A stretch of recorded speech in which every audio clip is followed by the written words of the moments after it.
우리 요즘에 텔레비전 광고를 보거나 또 TV 홈쇼핑을 보면서 내 마음이 혹 하는 것들이 혹시 있지 않으셨습니까? 예를 들면 광고들을 보면 이런 이야기들 하잖아요. 이것 바르면 순간 주름이 쫙 펴져가지고 10년은 젊어집니다. 실제로 쫙 바르니까 주름이 쫙 펴지는 거 보니까 마음이 저도 속하더라고요. 이것 먹으면 피곤이 싹 사라집니다. 먹는 날과 먹지 않는 날은 확연히 다릅니다. 분명한 차이 있다고 막 얼마나 자신 있게 광고하는지 그거 한번 꼭 먹어보고 싶은 마음이 저절로 생깁니다. 또 남성들은 이것 먹으면 인생이 바뀝니다 하면서 얼마나 용기 있게 말하는지요. 마음이 자기도 모르게 쏙 빨려 들어가요. 그런데요, 이런 모든 광고들의 한 가지 공통점이 있더라는 것입니다. 바로 말로는 다 진짜 같더라는 거예요. 거기서 하는 광고 내용만 들으면 다 진짜 같은 거예요. 그런데 우리 어떻습니까? 그 진짜 같지만 그래도 신중에 신중을 거하면서 물건을 관리합니다. 그래서 그냥 사지 아니하고 댓글에 달려있는 후기도 읽어보기도 하고요. 또 별점이 몇 개씩 붙었는지 확인도 하고요. 또 내 돈 내산, 내 돈 주고 내가 산 것인지 아닌지 진짜 광고 댓글인지 확인도 하고 막 그러지 않습니까? 그런데 이렇게 우리가 재미있는 것은 이런 물건 하나를 살 때도 이렇게 꼼꼼하게 따지면서 사는데 우리가 이 하나님의 진리의 말씀, 영적인 이런 말씀들은 너무도 쉽게 믿어버리고 쉽게 안쪽으로 치우쳐버리고 쉽게 따라가 버린다는 사실입니다. 그래서 오늘 본문이 우리에게 이렇게 말하는 것 같아요. 영을 다 믿지 말고 분별해라. 옛날 성경에서는 이걸 시험해 봐라 이렇게 말해요. 그렇지 않겠어요? 광고도 우리가 다 믿지 않고 확인 절차를 거치면서 시간을 투자하는데 하물며 우리의 생명을 좌지우지하는 영은 더 확실하게 분별해내고 확인해야 되지 않겠습니까? 가끔 제가 우리 성도님들과 또 이런 대화를 나누다 보면은 이런 말을 할 때도 있어요. 목사님, 제가 어저께요 어떤 영상 하나를 봤는데 너무 감동적인 거 있지 않습니까? 그럼 제가 꼭 그 뒤에 이렇게 물어요. 그래요. 근데 그 내용이 뭐든가요? 그러면 그때서야 고개를 착 갸우뚱하고 머리도 긁적긁적하면서 하여튼 내용은 잘 기억이 안 나는데 그냥 눈물이 났어요. 할 때 있지 않습니까? 가끔 제게도 이렇게 말해요. 목사님 오늘은 정말 은혜로웠어요. 목사님 오늘 설교가 너무 좋았어요. 그러면 제가 꼭 묻습니다. 그래 뭐가 그렇게 좋던가요? 한 개만요. 그러면 고개를 갸우뚱갸우뚱하고 머리를 긁으면서 그냥 그런 걸 뭘 물어보세요. 그냥 은혜로웠다니까요. 하고 넘어갑니다. 제가 그런 말을 듣고 할 때마다 속으로 느끼는 게 그거예요. 진짜 성령의 감동이었을까? 아니면 그냥 자기 생각이었을까? 하는 것 말입니다. 요즘은요, 음악만 잘 깔아도 막 감동이 됩니다. 조명만 잘 써도요, 은혜 받은 것 같이 보이기도 합니다. 그래서 사도 요한은 그런 뒤에 현혹되지 말고 살으라 하면서 너 감동을 믿어. 네가 느끼는 그 느낀 감정을 믿어. 이런 말을 하지 않고 네가 믿으려고 하는 그 영을 반드시 시험하고 분별하라고 말하는 것이에요. 우리 벌써 새해를 시작한 지가 딱 일주일이 지났습니다. 작심삼일한 날짜는 넘었으니까요. 지금까지 그 결단을 쥐고 있는다면 여러분 반드시 올 한 해 마무리를 잘할 수 있을 것 같아요. 이렇게 말하잖아요. 올해만큼 내가 좀 다르게 살아야지. 근데 올해만큼은 진짜 제대로 한번 해봐야지 다짐했습니다. 그런데 한번 뒤돌아보면서 시작이 내가 무엇을 믿느냐가 아니라 어떤 영을 정말 내가 따라가야 할 것인지, 어떤 진리의 영을 쫓아가야 할 건지 하는 것이 훨씬 더 중요하다라는 것입니다. 다르게 사는데 잘못되게 살면 어떻게 하겠습니까? 제대로 해보려고 했는데 그것이 거짓된 것이면 어떻게 되겠습니까? 그러니까 우리는 제대로 된 것, 어떤 영을 따라가는가를 늘 체크하고 분별해내야만 합니다. 더군다나 우리 다 경험하실 겁니다. 이 세상이 얼마나 친절한지요, 달콤한지 몰라요. 유튜브 방송을 보아도 그렇고요, 책을 한 권 읽어봐도 그렇고요, 어떤 유명 강사들의 막 마음을 즐겁게 한다고 웃기게 하는 그런 강연 내용 들어봐도 그렇고요, 심지어는 기독교 방송이라고 내놓는 신앙으로 포장된 말들도 다 그렇고요. 그들이 하는 말들을 한번 다 곰곰이 생각해 보면 다 이렇게 공통점이 있어요. 괜찮아. 너 네 자신 사랑하면서 살아. 너 굳이 꼭 그렇게까지 할 필요 있어? 그렇게까지 믿을 필요 있어? 하면서 우리를 위로해 주는 척 하더라는 것입니다. 그러면 사람들은 그 말을 듣고 나만 그런 게 아니고 다 그런가 보다 라고 마음에 빗장을 풀고 주저앉아서 웃고 노는 거죠. 그런데 아세요? 그런 말들을 듣다 보면요, 그 말이 얼마나 달콤한지, 그래 나한테 저 사람이 위로가 주는 것 같아, 마음을 평안케 해주는 것 같아 하고 마음을 붙잡고 가다 보면 어느새 내가 하나님 앞으로 가고 있는 것이 아니라 하나님에게서 점점 멀어져 가고 있었다는 사실을 경험해 보지 않습니까? 바로 오늘 성경에 기록된 이 사도 요한이 있었던 시대가 그런 시대였어요.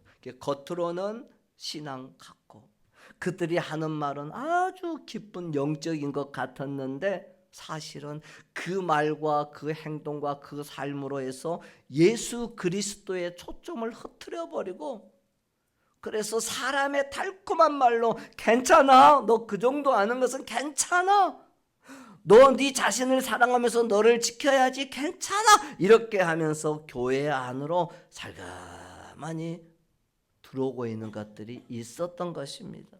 그래서 요한이 단호하게 딱 잘라 한마디 하죠.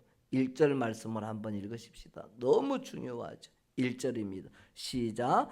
사랑하는 자들아, 영을 다 믿지 말고 오직 영들이 하나님께 속하였나 분별하라. 많은 거짓 선지자가 세상에 나왔습니다. 이 본문 그대로 좀 놔둬보세요. 읽어보세요. 사랑하는 자들아, 우리를 부르는 거잖아요. 뭐라고 하죠? 영을 다 믿지 말라는 거예요. 우리 눈에 보이는 것은 나를 즐겁게 하고 나를 좋게 하고 나를 막 행복하게 해주는 것 같은데 그거 다 믿지 말아라. 진짜 영은 하나님께 속했다. 즉 하나님이 허락하신 성령이다. 그러니까 그게 하나님의 영인지 성령의 역사인지를 분별하라는 것입니다. 이걸 과거 한글 성경, 개역 성경에서는 시험하라 이렇게 써놨었어요. 저 성경 말씀을 가만히 읽어보세요. 제가 또 읽고 또 읽고 또 읽어도 이런 말이 없어요. 요한은 너 영적인 그 사건, 영적인 힘, 영적인 능력 그냥 다 믿어 이렇게 말하지를 않았어요. 오늘날 교회 안에서 하나님의 이름을 빙자하여서 성령의 역사와 같은 영적인 일들이 얼마나 많이 일어나는지 몰라요. 그들이 하는 이야기가 가끔 성령 사역이라는 미명 아래 뭐 귀신을 쫓아내는 것처럼 막 하는데 때로는 정말 귀신 사역을 하는 일들이 종종 있거든요. 우리는 그런 모습을 보고 분별하라는 거예요. 시험하라는 것입니다. 여러분, 우리 신앙은요, 순진한 것이 아니에요. 분별할 줄 알아야 합니다. 아멘? 그래서 요한이 이 편지를 쓸 때 그 교회 안에 이런 영들을 막 혼란스럽게 하는 영지주의자들이 교회 안에 설거니 들어와서 하는 말이에요. 너 힘들지? 괜찮아. 너 지금 많이 뭔가가 혼란스럽지? 너만 그런 게 아니야. 다 그래. 사람들에게 달콤한 말을 던지면서 한마디 살짝 흘렀어요. 그러네 말이야. 예수님은 진짜 인간이 아니야. 우리를 구원하러 오신 하나님이 어떻게 우리같이 더러운 육체를 입은 인간이겠어? 그리고 우리의 육신은 별로 중요하지 않아. 우리의 육신은 죄악된 세상에 있으니까 죽어서 썩어버리면 흙이야. 중요한 것은 육신이 아니라 영이야. 막 이렇게 얘기하니까 그럴싸하잖아요. 오늘 우리도 사실은 육신은 죽으면 땅에 한 줌의 흙으로 가버리고 아무것도 없잖아요. 결국 우리 육신이 천국 가는 건 아니니까요. 말이 맞는 것 같아요. 굉장히 영적인 것 같아요. 겉으로 들으면 그래 저 말이 맞는 것 같고 우리를 굉장히 괴롭히지 않고 우리를 굉장히 보호해 주는 것 같거든요. 그런데 요한은 단호합니다. 분별해라. 시험해봐라. 그게 다 하나님의 영인지 그것이 하나님께 속했는지를 보라는 것입니다. 그러면서 2절 이렇게 하잖아요. 2절 말씀도 같이 읽으십시다. 시작. 이로써 너희가 하나님의 영을 알지니 곧 예수 그리스도께서 육체로 오신 것을 시인하는 영마다 하나님께 속한 것이다. 다 맞는 말처럼 했는데 그 사이 하나를 무너뜨렸잖아요. 예수님의 인성. 예수님은 인간이 아니야. 살짝이 끼고 넘어가는 거예요. 오늘날 이단 사이비 중에서는 하나님 아버지 하는데 하나님은 아버지만 되신 분이 아니야. 어머님도 되셔. 그러니까 우리는 하나님 어머님하고 불러도 돼. 우리 육신에도 아버지 어머니 있잖아 하고 살그머니 끼니까 실제 그런가? 하고 싹 넘어가신 분들이 얼마나 많은지 몰라요. 기가 막히고 물음표 던져보지도 않아요. 그 모든 말씀 속에 예수 그리스도가 육체로 오신 것을, 몸을 입고 오신 것을 시인하는 자마다 인정하는 사람, 믿는 사람의 영은 하나님께 속한 것이고 그렇지 않으면 하나님께 속한 것이 아니라는 것입니다. 그러니까 우리의 신앙은요, 중요한 것은 지식이 아니에요.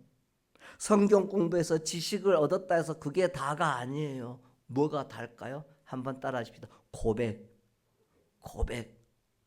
우리 사도신경을 고백하는 것처럼 그 안에 있는 주님에 대한 내용을 고백하는 거예요. 그래서 우리 주님이, 우리 예수님이 어떤 분이신가에 대한 그 고백이 틀어지면요, 그들이 하는 영적인 일같이 보였던 그것들이 아무리 화려하고 아무리 멋져 보여도 다 거짓이 되는 거예요. 예수님께서도 말씀하잖아요. 내 이름으로 와서 귀신을 쫓아내고 이런저런 하나님의 역사와 같은 일들을 한다고 말입니다. 이 시대가 그래요.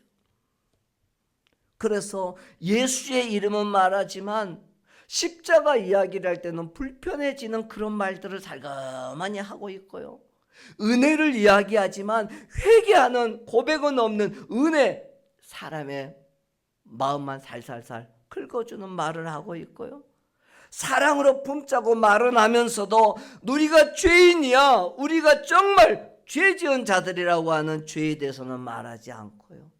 무엇이든지 너 괜찮아, 너만 그런 게 아니야, 그러니까 그 정도는 괜찮아, 그래서 너는 절반이라도 했잖아, 살살살 유혹하고 자기 자신을 중심에 두게 하는 신앙, 이 모든 것들이 사랑처럼 보이지만 다 주님과 다른 영이라는 것을 분별하고 시험하라는 것입니다. 우리는 성경에서 보면 이런 영을 분별하지 못해서 얼마나 아픔을 당하고 고통 속에 있는 이들이 많은지 몰라요. 대표적인 사람이 우리는 이스라엘의 첫 번째 왕이었던 사울 왕을 한번 생각해 보세요. 그가 영을 분별하지 못한 신앙 때문에 얼마나 무서운 짓을 하고 무서운 결말을 맺게 되는지요. 그런데 그런 왕도 처음에는 악한 왕이 아니었습니다. 성경을 보면 하나님께서는 그 사울 왕을 볼 때 겸손했고 하나님 앞에서 두려움도 가지고 있는 신실한 자였다는 거예요. 그런데 문제는 그가 어느 날부터 하나님의 음성이 아니라 다른 영의 소리를 들으면서 그걸 하나님의 음성으로 착각하기 시작하는 것입니다. 나는 하나님을 믿어, 나는 하나님을 의지해, 우리 백성 모두 다는 하나님의 백성이야 라고 말을 하고 있는 그 다른 영의 소리가 하나님의 음성으로 들렸다는 거예요. 우리를 살살살살 긁은 거였죠. 그 대표적인 것이 그거잖아요. 블레셋의 전쟁을 하기 위해서 막 몰려옵니다. 앞에서 블레셋 군대가 오는 거잖아요. 그 길갈이라는 장소에서 딱 서서 있는데 하나님의 선지자 사무엘은 오지도 않고 보이지도 않아요. 그러다 보니까 백성들이 지금 뒤숭생숭하여 이러다가 우리 저 블레셋에게 다 죽는 것 아니야? 하면서 백성들도 하나씩 도망가기 시작하는 거예요. 그때 사울의 귀에 살가머니 들린 이 악한 영의 소리가 있었습니다. 사울에게 이렇게 말하는 거죠. 야, 너 지금 뭐하냐?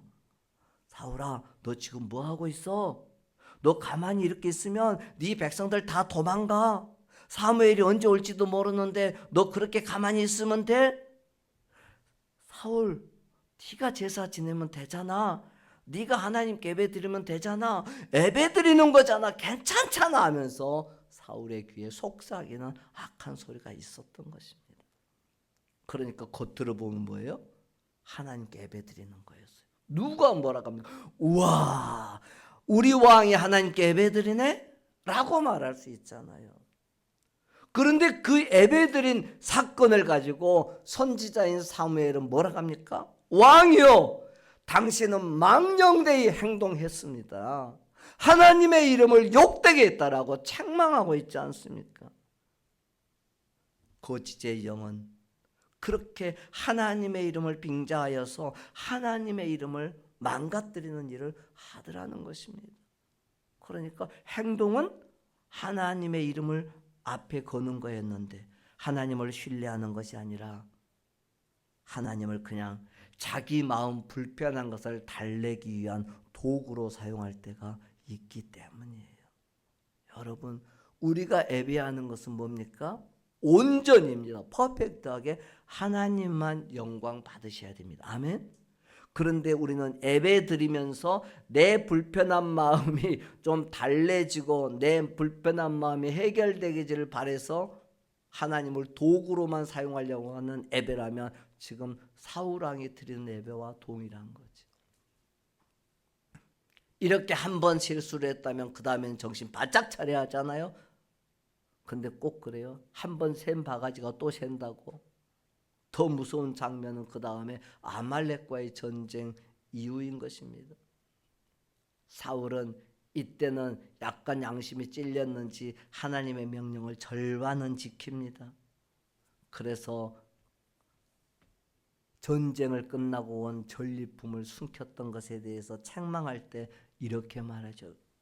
내가 가지려고 한 게 아니라 하나님께 제사하려고 그랬습니다. 하나님께 예배하려고 그랬습니다. 얼마나 신앙적입니까? 우리도 그럴 수 있잖아요. 그런데 그때도 사무엘 선지자는 그 영을 분별해내면서 그 유명한 한마디를 하잖아요. 따라합시다. 순종이 제사보다 낫다. 이 말이 여기서 나온 거예요. 영을 분별해야 돼요. 하나님의 말씀에 순종해 가는 것이 내가 어떤 형식으로 드리는 행동보다 훨씬 낫다라는 것입니다. 그것 때문에 하나님이 이렇게 말씀합니다. 내가 이 사울을 왕으로 세운 것을 후회하노라. 이 사울의 실패는요, 불신앙이 아니었습니다. 분별 없는 신앙생활이었어요. 불신앙을 하나님을 떠난 거잖아요. 그런데 하나님을 떠나진 않았지만 분별하지 못하고 그것을 하나님의 영으로 착각하는 일을 하고 말았다는 것입니다. 우리가 또 왕들의 이야기인 열왕기사 13장을 보면요, 더 충격적인 이야기가 있습니다.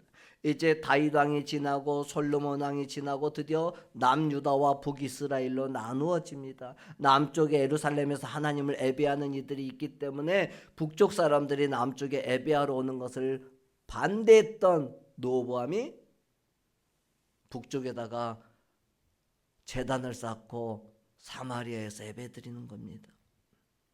그걸 하나님은 책망하기 위해서 남쪽 유다에서 이름은 없어요. 누구인지는 말하지 않아요. 하나님의 사람을 보내서 책망하게 만들어요. 당신 그러면 안 됩니다. 그건 하나님이 원하는 게 아닙니다. 그때 하나님께서 하나님의 그 선지자에게 너는 그렇게 말한 다음에 먹지도 말고 마시지도 말고 왔던 길로 돌아서 가라. 왔던 길로도 가지 말고. 그 선지자가 하나님의 사명을 잘 감당하고 돌아갑니다. 그때 그 베델에 있었던 이름은 없어요. 한 늙은 선지자라고 나옵니다. 그 늙은 선지자가 이게 하나님의 사람이 왔다고? 하나님의 선지자가 저 남쪽 유다에서 왔다고? 그럼 내가 만나봐야 되겠다 하면서 다가가서 이렇게 살가머니 얘기해요. 당신 저 남쪽에서부터 이 북쪽까지 와서 하나님의 말씀을 전하고 다시 돌아가는데 힘들지? 나도 당신과 똑같은 선지자라. 어젯밤 여호와께서 나에게 이렇게 말씀해 주었어 라고 하면서 이 하나님 선지자의 발걸음을 멈춰 세워버리는 것입니다. 너무 그럴듯하지 않습니까? 우리도 그래 옆에서 나도 이해가 돼. 나도 직분이 목사야 장로야 권사야 하면서 옆에 사람에게 영적인 사람인 것처럼 막 이야기하고 붙어 있을 수 있거든요. 그런데요, 문제는 뭔 줄 아세요? 내가 하나님께 받은 것과 다른 말을 한다면 그가 누구이든지 간에 우리는 영을 분별해 보아야 합니다. 내가 하나님께 받은 그 말씀이 있을 거 아닙니까?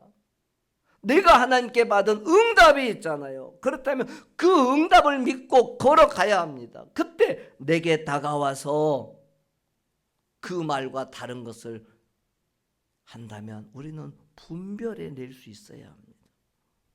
그런데 이 남쪽에서 온 하나님의 사람이라고 했던 이 선지자는 북쪽에 한 늙은 선지자가 와서 유혹할 때 그 영을 확인하지 않습니다. 결국 그 발걸음을 멈춰버리는 일 때문에 그 남쪽에서 와서 하나님의 거룩한 일을 감당하고 돌아가는 이 하나님의 사람은 사자에게 찢겨 죽습니다. 영 분별하지 않은 것 때문에 거룩한 하나님의 일을 다 해놓고도 돌아가는 일에 이 엄청난 고통을 당하는 거잖아요. 우리가 이 이야기가 주는 교훈 분명하잖아요. 직분이 영을 보증하지 않아요. 신앙의 경력이 하나님의 음성을 대신하지 않아요. 내가 받은 말씀보다 내가 하나님께 받은 응답보다 더 좋아 보이는 말이 있다면 우리는 반드시 그 영을 분별해 보셔야 합니다. 아멘. 절대로 교회 안의 직분이 하나님의 영이라고 100% 보증하지 않습니다. 분별해 내셔야 합니다. 한번 봐보세요. 예수님의 그 자랑스러운 제자였던 베드로 말입니다.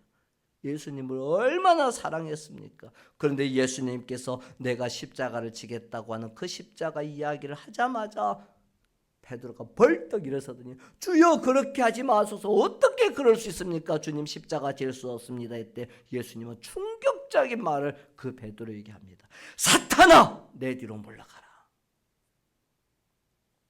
오늘 우리가 나를 위해서 하는 말인데 사탄아 물러가라면 우리 목사님 어떻게 나한테 사탄이라 할 수 있어 하고 팍 마음 상해버리겠지.